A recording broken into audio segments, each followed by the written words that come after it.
పార్టీతోనే ప్రత్యేక హోదా సాధ్యమని మిగిలిన పార్టీలతో ఒరిగేదేమీ ఉండదని ఏపీపీసీసీ అధ్యక్షురాలు వైఎస్ షర్మిల అన్నారు.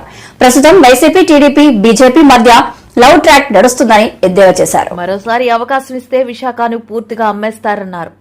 బలిదానాలతో ఏర్పాటైన విశాఖ స్టీల్ ప్లాంట్ ను అమ్మేస్తుంటే ఇక్కడ ఎంపీ ఒక్కసారైనా పోరాడతారా అని ప్రశ్నించారు.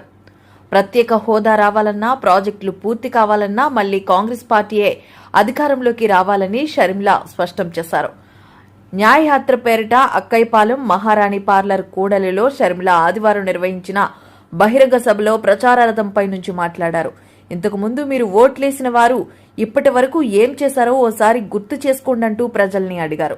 దివంగత వైఎస్ 30 ఏళ్ల భవిష్యత్తును దృష్టిలో పెట్టుకుని గంగవరం పోర్టు ఏర్పాటు చేస్తే వైసీపీ హయాంలో కేవలం 6,000 కోట్లకే అమ్మేశారంటూ మండిపడ్డారు. సొంత గనులు లేక విశాఖ ఉక్కు అల్లాడిపోతుందని అప్పట్లో వైఎస్ఆర్ అనంతపురంలో బొగ్గు గనుల్ని నిల్వ ఉండేలా చేశారని గుర్తు చేశారు. ఈయనకు ఒకటి సరిపోలేదు, 3 రాజధానులు అన్నారు. వచ్చినాయా? 3 వచ్చినాయన్నా? కనీసం ఒకటి కూడా లేకపోయి అందరికీ అన్ని ఉన్నాయే. బెంగళూరు ఉంది, హైదరాబాద్ ఉన్నాయి, చెన్నై ఉంది. మనకేముందన్నా? మనకేముంది?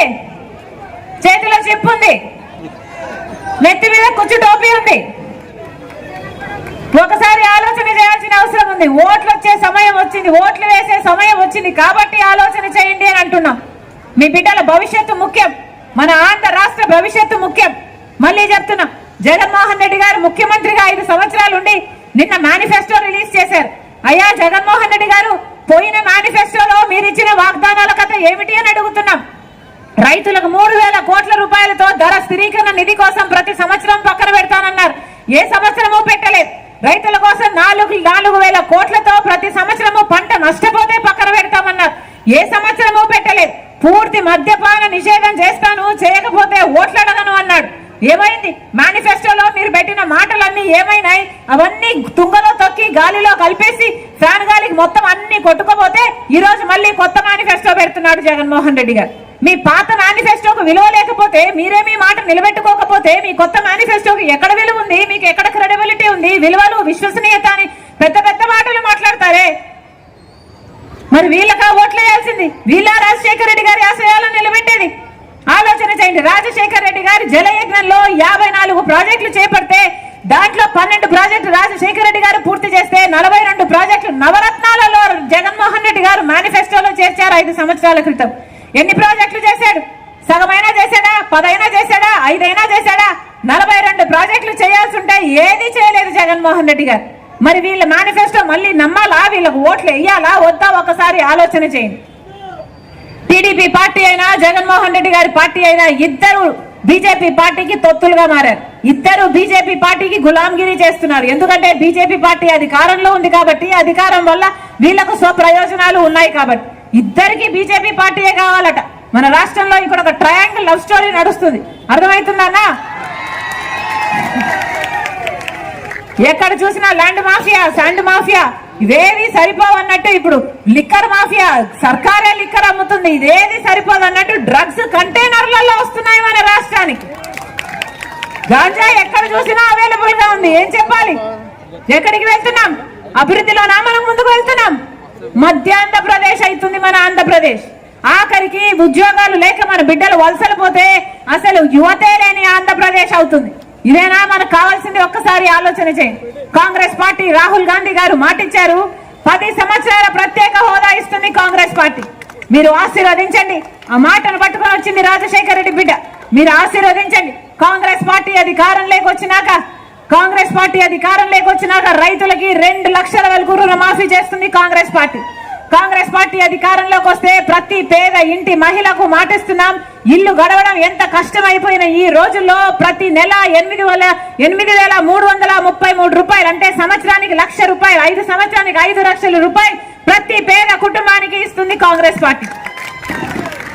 బిడ్డలకు ఉద్యోగాలు రావాలన్నా, మనం అభివృద్ధి చెందాలన్నా, ఇవేవి జరగాలన్నా, పెన్షన్లు 4,000 కావాలన్నా, వికలాంగుల పెన్షన్లు 6,000 కావాలన్నా, మళ్ళీ పక్కా ఇల్లు, ఇందిరమ్మ ఇల్లు కట్టినట్టు ఇల్లులు కట్టుకోవాలన్నా, ఇవన్నీ జరగాలంటే రాజశేఖర రెడ్డి గారి సంక్షేమ పాలన రావాలన్నా కాంగ్రెస్ పార్టీ అధికారంలోకి రావాలి.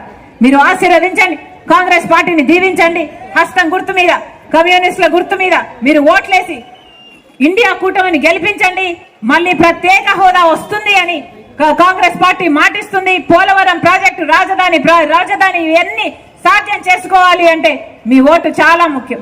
అందుకే చెప్తున్నా మరొక్కసారి, కాంగ్రెస్ పార్టీ అభ్యర్థులు, ఎంపీ అభ్యర్థి సత్యారెడ్డి గారు, ఈయనెవరో తెలుసా? గద్దరన్న శిష్యుడు. మన విశాఖ స్టీలు అమ్ముడుపోతుంది అని దాని మీద ఒక సినిమా తీశాడు. అన్నా మీకోసం కొట్లాడతాడు, మంచి వాగ్దాటి ఉన్నవాడు, అవసరమైతే పార్లమెంటులో కొట్లాడతాడు, నిరాహార దీక్షలు చేస్తాడు, ఇందాక చెప్పాడు జైలుకు కూడా వెళ్తాడు అని. ఇలాంటి వాళ్ళు కావాలి, ఉద్యమకారులు కావాలి. మీరు ఆశీర్వదించండి, గెలిపించండి, హస్తం గుర్తు మీద ఓటేయాలని మరొకసారి సత్యారెడ్డినే కాకుండా ఎమ్మెల్యే అభ్యర్థి ఇక్కడ రామారావు, మీ బిడ్డ, మీ అన్న, మీ తమ్ముడు, మీ గొంతైతాడు, మీ బలమైతాడు, మీకు అందుబాటులో ఉంటాడు, మనస్ఫూర్తిగా ఆశీర్వదించాలని. అలాగే భీమిలి సంతోష్, సౌత్ కు సంతోష్, భీమిలి వర్మ, విమలమ్మ గారు ఇందాక పరిచయం అయ్యారు, విమలమ్మ గారు సిపిఐ అన్న, అందరూ ఆశీర్వదించండి. మీ ఓటు అనేది చాలా ముఖ్యం. ఒకసారి మనసు పెట్టి ఆశీర్వదించాలని మరొకసారి రాజశేఖర రెడ్డి బిడ్డ ప్రతి అన్నను, ప్రతి తమ్ముని, ప్రతి అక్కను, ప్రతి చెల్లిని శిరస్సు వంచి చేతులు జోడించి మనస్ఫూర్తిగా నమస్కరించుకుంటున్నాం. జోహార్ వైఎస్ఆర్, జోహార్ వైఎస్ఆర్, జై కాంగ్రెస్. గాజువాన్ క్యాండిడేట్ ఎవరన్నా? జగ్గునారెడ్డి, సిపిఎం జగ్గునాయుడు.